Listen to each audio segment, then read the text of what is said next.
Assalamualaikum warahmatullahi wabarakatuh. Selamat berjumpa kembali teman-teman di channel saya, BG Channel. Bersama saya pembawa acaranya, Popo Hartanto. Kali ini saya akan membahas misteri mitos tentang korban kecelakaan yang dikucuri dengan jeruk nipis ya teman-teman ya, yang kata orang itu gentayangan. Di sini saya akan membahasnya sesuai pengalaman pribadi saya. Bisa saya akui ya teman-teman, langsung saja saya akui itu benar teman-teman ya. Ini bukan hanya sembarang cerita, dan setelah saya mengakui ini, saya akan menceritakan pengalaman saya, bagaimana saya bisa mengakui ini keseriusan atau kebenaran ya teman-teman, bukan sekedar mitos. Nah teman-teman, jadi begini awalnya teman-teman ya. Beberapa tahun lalu teman-teman ya, saya berada di salah satu desa teman-teman ya, di Jawa sana, di Jawa Timur ya teman-teman ya. Saya berkelana ke sana dan cukup lama saya tinggal di sana. Saat itu teman-teman, saya kan sudah bergabung dengan teman saya juga ya. Di sana ada teman-teman, dan saya mengenal seorang perempuan teman-teman ya. Perempuan dia tidak jauh dari desa saya teman-teman ya, mungkin beda RT lah bisa dibilang seperti itu. Nah di sini dia itu perempuan yang sangat cantik teman-teman, dia cantik, setiap dia lewat itu wangi. Kita sebagai cowok ya kan maklum ya teman-teman ya, namanya melihat perempuan ya kan, apalagi di sana ya teman-teman. Tapi di sini sayangnya tingkahnya itu agak bisa saya bilang begajulan ya teman-teman ya, apalagi saat dia berkendara. Apa mungkin dia sok-sokan untuk mencari perhatian para pria, saya kan nggak tahu juga ya teman-teman ya. Dia kira-kira waktu itu berumur 18 tahun ya teman-teman. Setiap dia lewat, nggak tahu kenapa teman-teman, dia selalu sok banget memakai tangan satu, itu benar-benar digas. Mungkin dia anak motor ya, kayak zaman-zaman sekarang itu cewek loh teman-teman. Pada suatu hari teman-teman, saat saya ngopi bersama teman-teman saya ya kan, dia beli teman-temannya di warung itu juga, beli sesuatu. Dan saya tegur lah perempuan itu, "Dek, naik motor jangan kenceng-kenceng gitu, nanti kenapa-napa sayang, kamu itu cantik." Gitu kan, saya gitu. Langsung dia membalas seperti ini, dia gaul teman-teman ya, "Asik aja bang." Ya gitu kan ya, dia asik deh pokoknya teman-teman. Mungkin dia gaul lah, saya nggak tahu. Cuma saya kan bisa mengingatkan aja. Terus kata teman-teman saya, susah dia dibilanginnya, udah biarin aja kan, kata teman saya seperti itu. Ya udah, menjelang terus ya, sudah berhari-hari, dan akhirnya di sini akhirnya kejadian mengenaskan ya teman-teman ya dia ya. Mohon maaf untuk saya bercerita ini hanya pengalaman saya pribadi ya. Pada suatu saat teman-teman ya, saya lagi ngopi di warung tersebut, dan ada kabar dari teman saya, si perempuan ini kecelakaan teman-teman ya, dan itu tewas di tempat teman-teman. Seketika nggak tahu, itu kan saya nongkrong, itu teman-teman saya emang, kita mungkin jiwa muda sok-sokan ya teman-teman ya, langsung pada mengajak jeruk, pada ngambil jeruk teman-teman. Aduh ini mohon maaf banget ya teman-teman, emang bandel ini teman-teman ya, tapi jangan ditiru ya teman-teman. Ini saya penasaran juga, karena saya penasaran. Itu dia kan pokoknya kita ngambil jeruk dah di rumah teman saya, kita potong ya. Kita lihat lah ya ke korban, kan korbannya masih ditutup koran gitu ya teman-teman ya. Ambulannya belum datang karena tidak langsung pokoknya belum dibawa lah dia ya. Setelah itu kan sesudah dibawa, kita sudah memantau tuh ya kan, udah rame, oh jeruk udah siap nih. Terus saya minta lah, emang jeruk beneran ya gitu. Iya bener, biarin mas, kita coba aja ya. Ya saya kan penasaran, oke lah cobalah, ini bener kali ya. Saya minta lah, saya pegang ya jeruknya. Setelah korban itu udah dievakuasi, kan masih ada darahnya bekas dia jenazah ya teman-teman ya. Di situ, nah kita kucur lah situ. Jeruk kita peras, kita kucuri teman-teman di situ.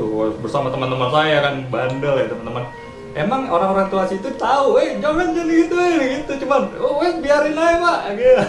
Kita penasaran teman-teman. Ya mau gimana lagi kan, namanya anak muda. Udah habis itu balik, kita langsung ngobrol. Siap-siap dia gentayangan ya. Ternyata itu benar teman-teman ya. Awalnya gini teman-teman, pada satu hari saat malam itu teman-teman, saya begadang.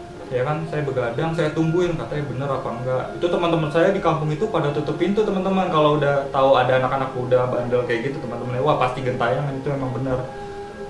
Saya kan emang begadang malam terus ya teman-teman, saya tidak tidur malam. Jadi saya sekalian penasaran saya, apakah benar sih hantu itu bakalan menghantui orang yang habis mengucuri itu teman-temannya, jeruk nipis.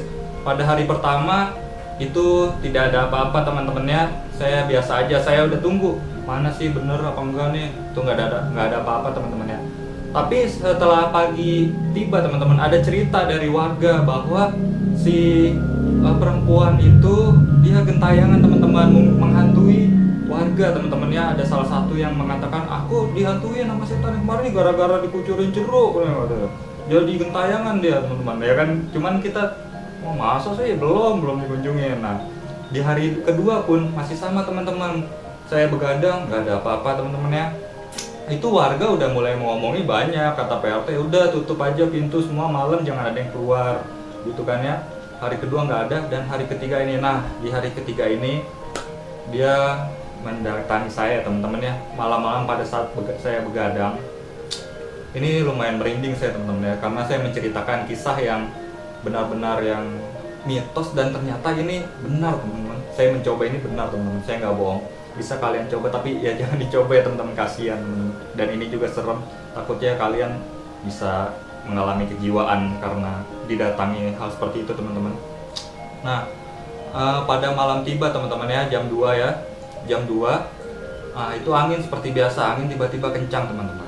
Dan saya mendengar dan merasakan kayak orang emang lagi lewat biasa teman-teman, dia datang. Nah saya lihat itu, wah ternyata dia teman-teman. Tapi mohon maaf ya teman-teman ya, itu menurut saya teman-teman ya, pengalaman saya pribadi, wujudnya itu tetap manusia teman-teman ya, nggak kayak yang orang bilang wujudnya hancur lah, nggak gitu teman-teman. Cuman dia dilumuri darah. Padahal waktu kecelakaan itu, mohon maaf ya, kepalanya ya terbentur ya teman-teman ya, mohon maaf. Tapi saya didatangi dengan wujud manusia hanya berlumuran darah, yaitu dia. Dan dia bertanya pada saya, saya gemeter banget teman-teman. Saya, oh iya benar, saya udah nyebut terus kan, udah Allah menguatkan hati saya, oh benar. Tapi saya harus kuat karena saya penasaran. Saya udah ketakutan nih mau ngapain dia ya kan. Cuman dia sebatas teras saya, nggak berani mendekat lagi. Dia berdiri di situ, berhenti, dan dia bertanya pada saya, Mas tolongin aku, dia bilang seperti itu teman-teman. Dan saya mau nggak mau kan menjawab, udah gemeter teman-teman. Minta tolong apa? Saya beranikan lah diri saya, namanya saya penasaran kan dengan yang gaib-gaib gitu ya teman-teman. Kata dia, tolong sampaikan pesan aku kepada keluargaku untuk mendoakan aku, jangan lupa, dan bilang mohon permaafan diri aku telah meninggal dengan cara yang seperti ini, dan saya nakal semasa hidupnya, tolong sampaikan kepada kedua orang tua saya. Dia berkata itu untuk saya teman-teman ya. Saya disuruh menyampaikan. Nah di sini saya simpulkan mungkin yang lain juga akan begitu jika mencoba ini teman-teman. Dia akan minta tolong teman-teman untuk menyampaikan hatinya setelah dia pergi ke alam, udah beda alam ya teman-teman ya, meninggal. Setelah itu teman-teman saya lumayan sedih ya teman-teman ya. Soalnya dia ya namanya kita cowok kan, saya sering bertemu juga ya, dia cantik, mungkin saya jatuh hati juga ya kan, namanya pria wajar ya, karena dia cantik teman-teman.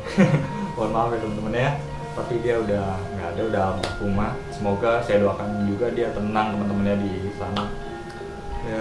Dan kejadian ini mungkin jangan sampai terulang kembali, jangan begajulan gitu juga untuk yang muda-muda ya teman-teman. Ada pesan-pesan tersendiri di video ini ya teman-teman, mungkin yang kalian bisa ambil. Karena maut itu nggak ada yang tahu ya teman-teman, ya mungkin itulah ya hanya Allah lah ya yang menentukan semuanya. Nah setelah itu teman-teman, dan saya mengiyakan permintaan dari dia teman-teman. Saya bilang, insya Allah besok saya akan ke rumah kamu, saya akan bilang ke keluarga kamu, saya akan memegang amanah ini ya, kayak gitu. Tapi kamu pergi dengan tenang, maafkan kita-kita yang nakal, saya bilang gitu ya, mengucuri jenazah kamu dengan jeruk ini. Saya hanya penasaran, dan ternyata itu benar, saya akui benar ya, benar ada, karena kamu telah hadir di depan saya.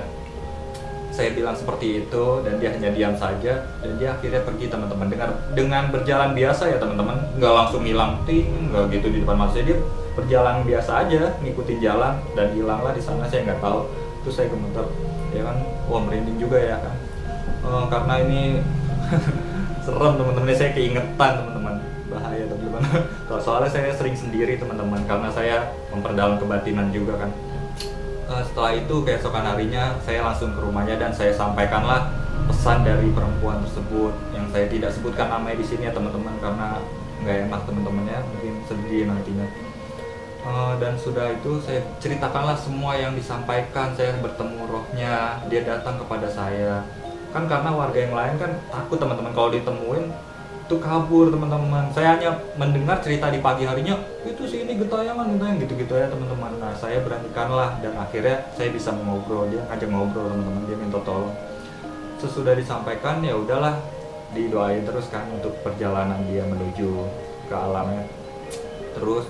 Dan disitulah saya meresmikan nggak tuh bahasa ya. Ini fakta teman-teman ya, ini beneran teman-teman, jeruk nipis dikucuri di korban kecelakaan yang darahnya itu berceceran, itu benar teman-teman, dia akan gentayangan teman-teman. Kasihan teman-teman ya. Cukup sekian kali ya teman-teman ya. Semoga ini bisa memberikan pengetahuan kalian ya, terserah ya percaya nggak percaya, ini kan pengalaman saya pribadi saya, tapi saya akui ini benar teman-teman. Nah mohon maaf kalau ada salah kata ataupun kata yang kurang berkenan di hati teman-teman ini semua ya. Saya mohon maaf pokoknya. Jangan lupa bantu subscribe channel saya ya teman-teman, dan semoga saya bisa menceritakan lagi pengalaman saya, banyak pengalaman saya teman-teman ya, apalagi tentang hal gaib seperti itu, tentang mohon maaf makhluk-makhluk gaib ya teman-teman ya.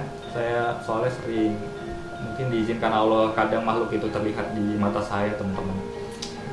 Cukup sekian ya teman-teman ya, dan assalamualaikum warahmatullahi wabarakatuh.